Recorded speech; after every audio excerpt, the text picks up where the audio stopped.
Bonsoir, bienvenue dans votre journal tout en images à Kobanao, localité de la commune de Koubalan. La maison d'un enseignant habitant le village a été saccagée par des compagnons de cet être mystique appelé Kangourang selon des sources contactées. Les faits remontent le week-end dernier, ce qui du coup provoque la colère des enseignants du G7. Ces derniers ont décrété un mot d'ordre de grève de 72 heures pour exiger des autorités la prise de mesures concrètes et fermes contre ces actes qui persistent à Kobanao. Oui, Kobanao, encore Kobanao, toujours Kobanao.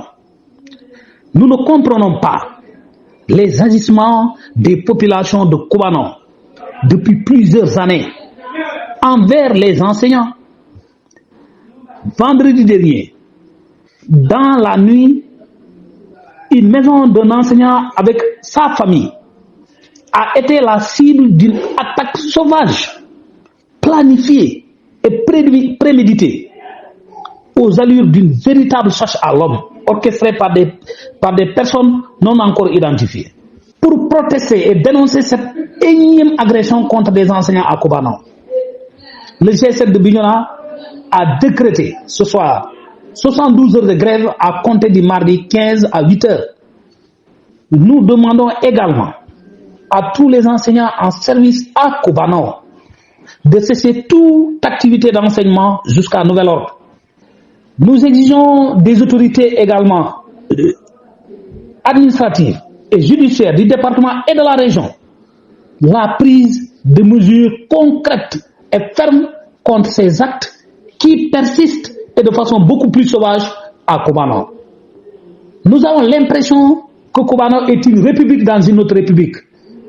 Et ce que nous ne comprenons pas, c'est la faiblesse que l'administration affiche à l'endroit des auteurs de cette éducation pour parler de l'Assemblée générale statuaire de l'Union diocésaine des parents d'élèves de l'école catholique. Cette école venue de cette région du Sénégal ont pris part à cette AG tenue ce week-end dans la salle de réunion de la Caritas Ziguinchor. La solidarité, ce mot d'ordre de ses membres pour continuer à encourager l'excellence. À cette occasion, les enseignants des privés catholiques se disent prêts à diminuer le coût de la scolarité dans les écoles, mais à la seule condition que l'État les appuie. Les parents choisissent les écoles catholiques, non pas parce que il n'y a pas de rigueur ni d'excellence dans les écoles publiques, mais uniquement parce qu'ils pensent qu'il y a plus d'excellence, il y a plus de rigueur, de solidarité.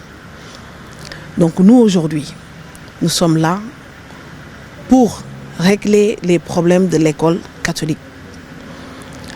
Je crois que depuis quelque temps, on parle de diminution des frais de scolarité.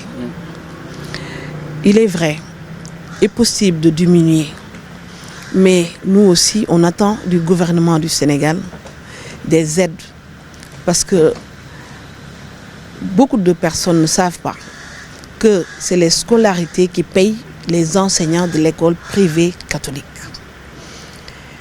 Donc, maintenant, les enseignants du public ont complètement changé les donnes, parce que le gouvernement est intervenu en augmentant leur salaire. Aujourd'hui, nos enseignants de l'école privée catholique ont mis sur la table l'augmentation pour eux aussi de leur salaire. Effectivement, c'est ça qu'on attend du gouvernement du Sénégal. Nous ne disons pas non pour diminuer les scolarités, mais aussi nous attendons l'aide du gouvernement du Sénégal pour qu'on puisse nous aussi, école catholique, augmenter nos enseignants et pouvoir peut-être à un certain moment chercher l'excellence qu'il faut, parce que nous travaillons tous ensemble. Syndicat des enseignants, union des parents d'élèves et l'administration des écoles catholiques. La cérémonie présidée par l'inspecteur d'académie représentant le ministre de tutelle pour l'inspecteur Cherfaye. Les secteurs publics et privés doivent cheminer pour l'intérêt de l'éducation nationale. Il ajoute dans la foulée que l'État est prêt à subventionner le privé au Sénégal. L'éducation de prime abord est du ressort intégral de l'État du Sénégal.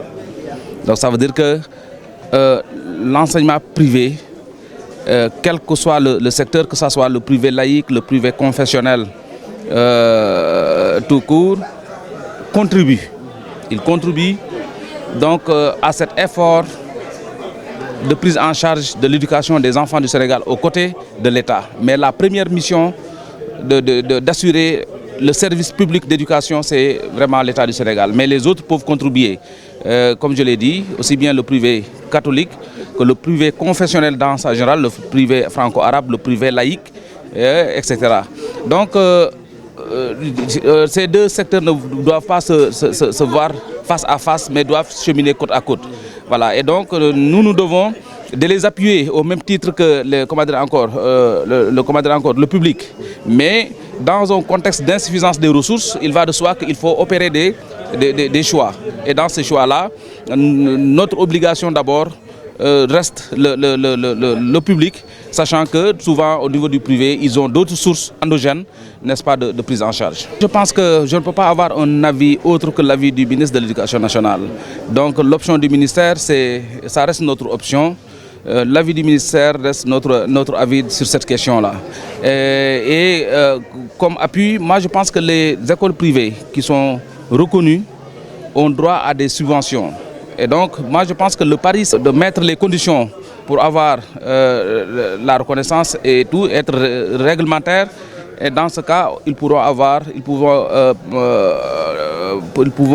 solliciter l'accompagnement, l'appui, la subvention de l'État. Et souvent, l'État accompagne et appuie, subventionne vraiment les structures qui sont en règle.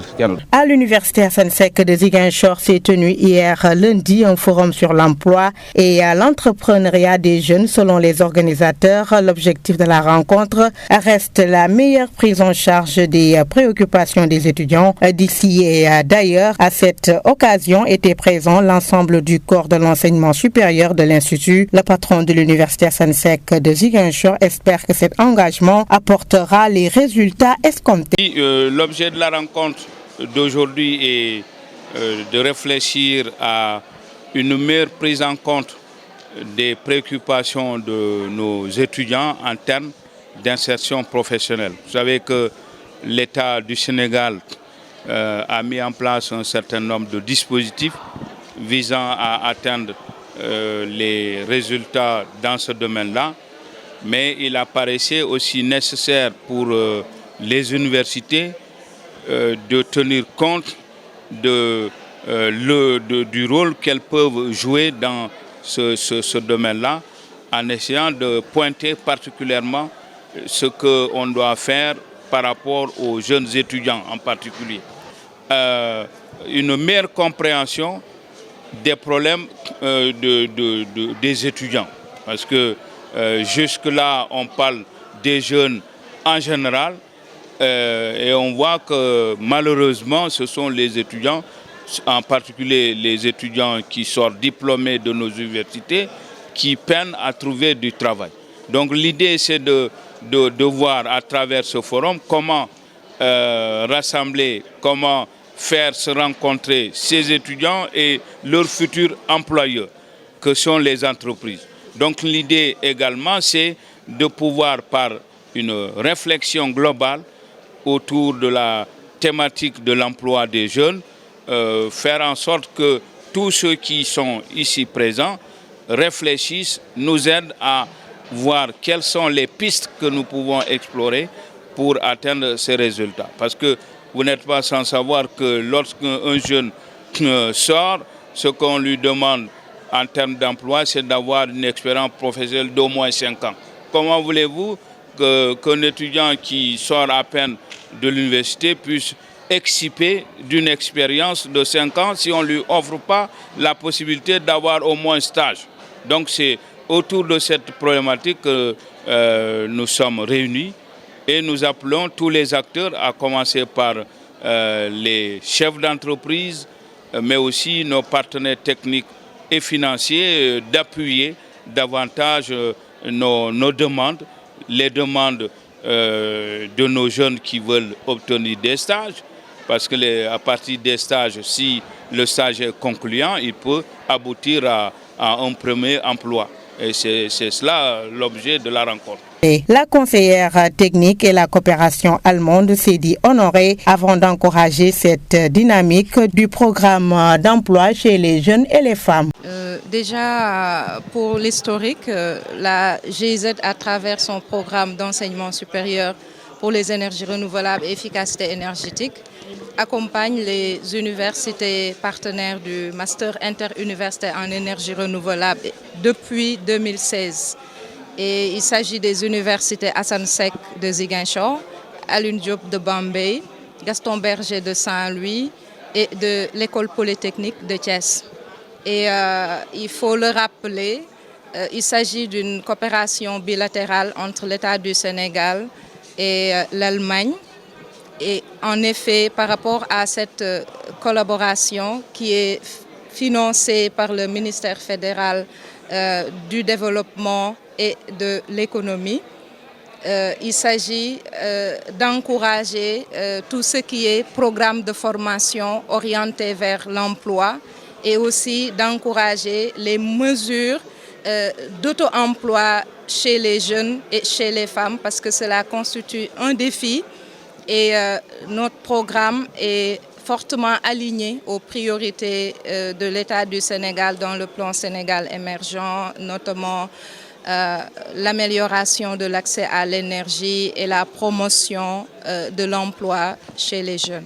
Sur l'international au Burkina Faso, il est crucial qu'une enquête soit rapidement menée sur les allégations d'exactions militaires dans le nord du pays, a déclaré lundi 14 novembre à RFI Saïf Magengo, porte-parole du Haut-Commissariat des Nations Unies aux droits de l'homme. Samedi 12 novembre, le gouvernement burkinabé a publié un communiqué pour annoncer l'ouverture d'une investigation à ce sujet. Centrafrique, le mandat de la MINUSCA a été renouvelé lundi 14 novembre pour 1 an par le Conseil de sécurité. Pas de changement du côté des effectifs de la mission de maintien de la conserve sur plafond de 14 400 militaires et 3 020 policiers. Peu de changements du côté des tâches prioritaires. La MINUSCA doit toujours protéger les civils et appuyer le processus de paix et l'accord politique du 6 février 2019, mais les négociations autour du renouvellement ont été plus compliquées que prévu et 3 pays se sont abstenus, la Russie, la Chine et le Gabon. Après la France et la Suède, le Royaume-Uni a annoncé ce lundi 14 novembre le retrait de ses forces du Mali. Les troupes britanniques déployées dans le pays dans le cadre de la MINUSMA, la mission des Nations Unies, sont pourtant connues pour leur équipement de haute technologie permettant de nombreuses victoires face aux groupes armés. G20, Macron appelle la Chine à l'union contre la guerre en Ukraine. Le président français Emmanuel Macron a appelé mardi 15 novembre son homologue chinois Xi Jinping à unir leurs forces contre la guerre en Ukraine lors d'un entretien bilatéral en marge du sommet du G7 à Bali. Le leader français a souligné que la stabilité du monde était aussi dans l'intérêt de la Chine, le plus important allié de la Russie et qui reste réticente à critiquer Moscou. À présent, nous entamons la page des sports. Le président Macky Sall va donner ses consignes à l'équipe du Sénégal avant l'entrée en lice de celle-ci à la compétition. Ce sera ce dimanche 20 novembre prochain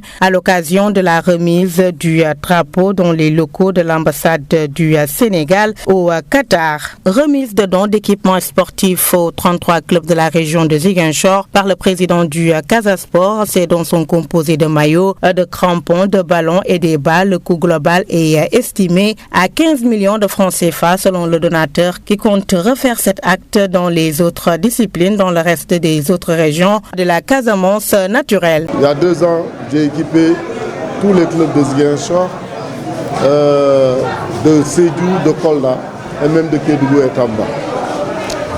Cette année, je suis revenu encore pour faire la même chose, mais surtout en augmentant la qualité des équipements et la quantité des équipements. Et cette fois-ci, Nous avons donné 18 paires de godasses pour les 33 clubs de Ziguinchor. Un jeu de maillot avec bas, plus 2 ballons pour chaque club. Pour un coût total estimé à 15 millions et poussière. Donc nous le faisons parce que nous savons aujourd'hui que la Casamance, de manière générale, est le grenier du sport sénégalais. Il y a trop de talents qui sont là et qu'il faut éclore. Pour éclore ces talents, il faut un minimum de matériel. On ne peut pas jouer ici aujourd'hui sans chaussures. La plupart du temps, les clubs n'ont pas les moyens. Les clubs nationaux, les clubs au niveau régional n'ont pas les moyens. Malgré les efforts de la fédération, malgré les efforts de la Ligue amateur. Mais il reste toujours encore un accompagnement. Et c'est pourquoi j'ai décidé de soutenir ces clubs-là. Parce que le premier bénéficiaire du résultat de ces clubs, c'est le Casa Sport. Première journée nationale 1, poule A, résultat des matchs. Jeanne d'Arc a battu Don Bosco 4-0.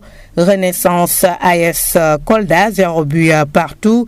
Toglou Dias a battu Yego 3-0. Avenir Dakar a battu Gazelle Bignona 1-0. NGB a battu Kayor Foot 1-0. Olympique Zik a battu Gazelle Kédougou 2-0. Voilà, c'est la fin de cette édition. Je suis ravie de vous l'avoir présenté. Bonne soirée.